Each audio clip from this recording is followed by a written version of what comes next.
qu'une philosophie de la mobilité pouvait surprendre et décevoir ceux qui n'aspiraient qu'au repos.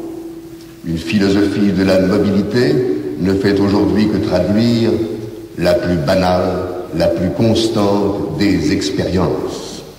Nous savons bien que tout change vite, que tout change de plus en plus vite.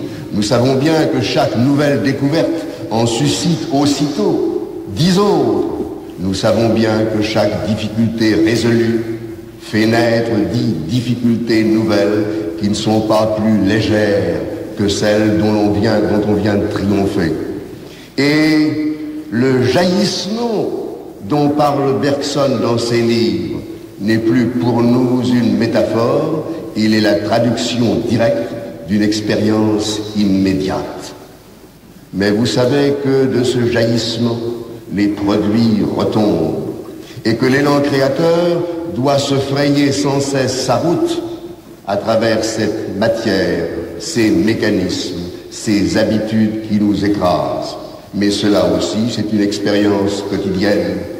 Comme il y a trop de voitures dans nos rues, il y a trop de connaissances dans nos programmes, il y a trop de livres dans nos bibliothèques, trop de documents dans nos fichiers, trop de règlements qui s'entrelacent, qui s'entrecroisent et qui se contredisent.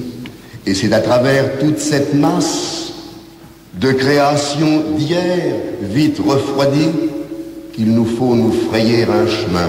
L'homme est menacé par ses œuvres, et il est d'abord encombré par ses œuvres.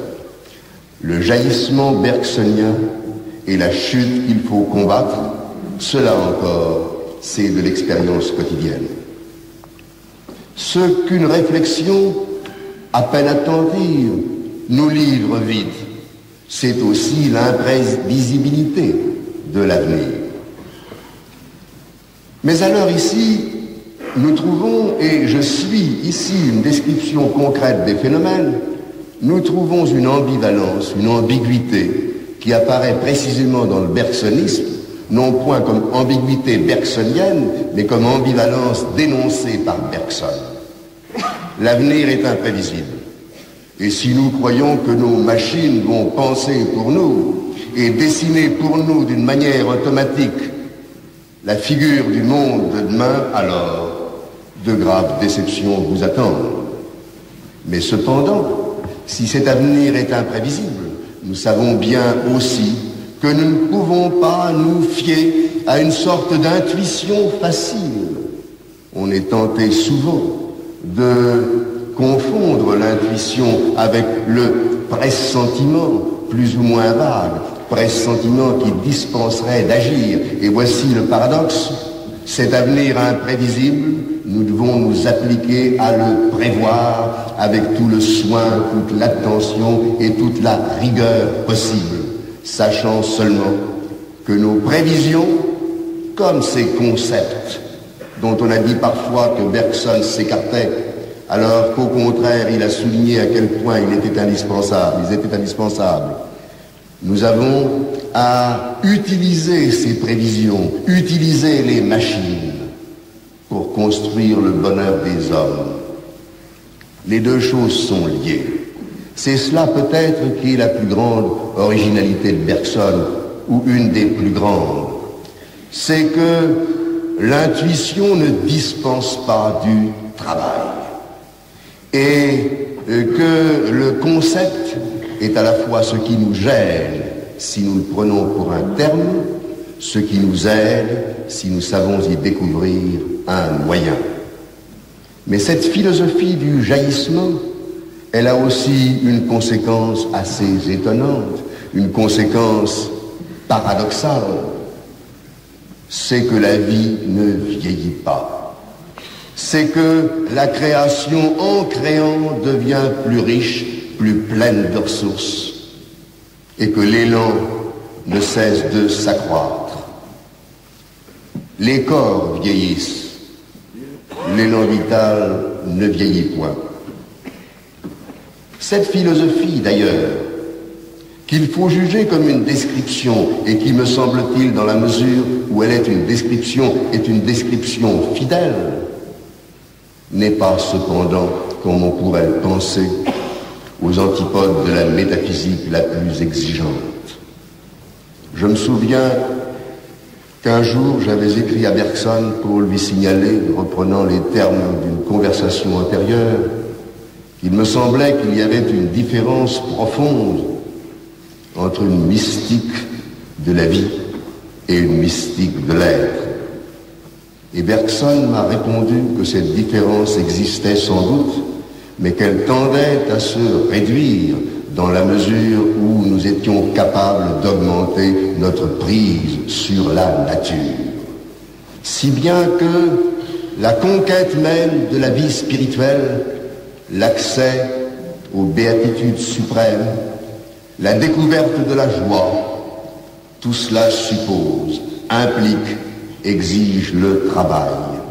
Et que la philosophie de Bergson, loin d'être cette berceuse un peu paresseuse qu'on a quelquefois voulu y voir, est un appel à la création laborieuse.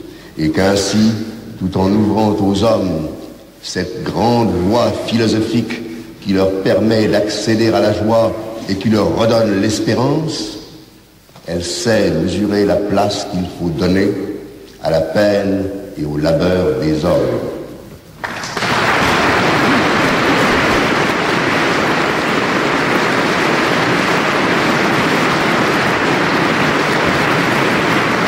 En organisant cette réunion, nous savions bien qu'il ne nous serait pas possible d'avoir avec nous notre cher André Lalande, le président d'honneur de la Société française de philosophie, pour qui tous les philosophes français et étrangers éprouvent à la fois tant d'affection et tant d'admiration.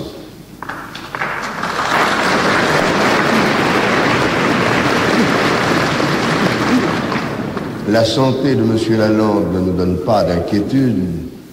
Elle ne lui a pas permis pourtant d'être avec nous ce soir. M. Georges Duhamel devait nous apporter le témoignage de l'Académie française. Il en est lui-même empêché par des ennuis de santé sans gravité. Nous allons entendre M. Gabriel Marcel, membre de l'Académie des sciences morales et politiques, à laquelle également Bergson a appartenu. Monsieur Gabriel Marcel, et si vous le voulez bien, puisque nous sommes entre philosophes, soyons simples. Je ne présenterai pas les titres, les ouvrages, les travaux de ceux qui sont derrière cette table. Je me donnerai là une tâche non point impossible, car je connais bien leurs travaux, mais assez ridicule. Je ne vous présenterai donc pas Gabriel Marcel. Je n'ai pas besoin de redire avec quelle attention il suit le développement de toutes les philosophies qu'il faut au concret et à l'intériorité et à la personne une place importante. Je rappellerai seulement qu'il a été l'un des créateurs de la Société des Amis de Bergson, qu'il en est le vice-président fondateur et que c'est avec le regretté Gilbert Maire, premier président de cette association, qu'il a fondé ce groupe qui était à la fois destiné à entretenir le souvenir d'un grand maître et à faciliter l'étude de sa pensée. Monsieur Gabriel Marcel.